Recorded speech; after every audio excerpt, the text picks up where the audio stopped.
cái đó mốt nhậu à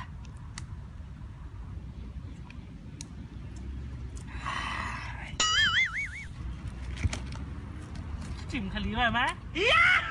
ก็เนี่ยไอ้หนุ่มไอ้ล้ำใช่ไหมนั่นใช่แล้วนั่นเฮียรถดีกว่าเขาเร็ววะ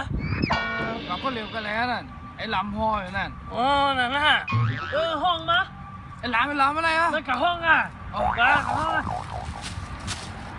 ไอ้ล้ำทุกคนยังมากไม่ก่อนไรมากเลยซื้อของเมียมากมานั่งกินเราจ้องกันก่อนไปหางกำก่อนจะเมื่อวะเมียกับลาจะไปกูกำกับติดจัดการปันด้วยเฮ้ยแต่เมื่อเอาเนี่ยอยู่อ่ะพี่หางอ่ะแม่รับเครื่องอ่ะเจ้านั้นมันติดมดอ่ะว่าลงมาอะไรนั่งจะมากำเหลือน่ะมาในเมื่อซื้อของเมียมากไม่กินเนี่ยได้กินเบี้ยหังอ่ะมีเสือดังจังน้ำแรงเมื่อหันน้ำแรงอะไรมึงกูติดกูอ่ะฮะไม่ได้ต้องขดขนมมาไอ้เมียเขามาห้าอ่ะโลเมื่อจะเลี้ยวนะข้อ3เมื่อละ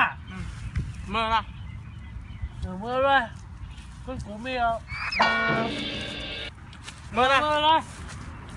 ลยจะเป็นป้ายไว้ป้ายก็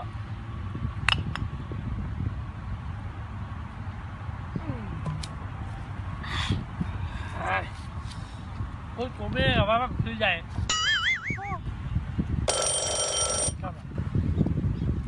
ไม่ก่อนฮัลโหลสวยลืมตะก้อ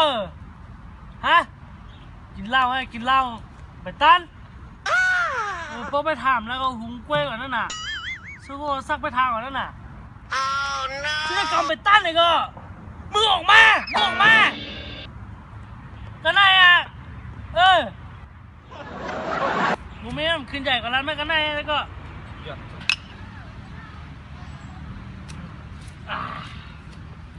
ไอ้หนุ่มเว้ยไม่มาว่ะ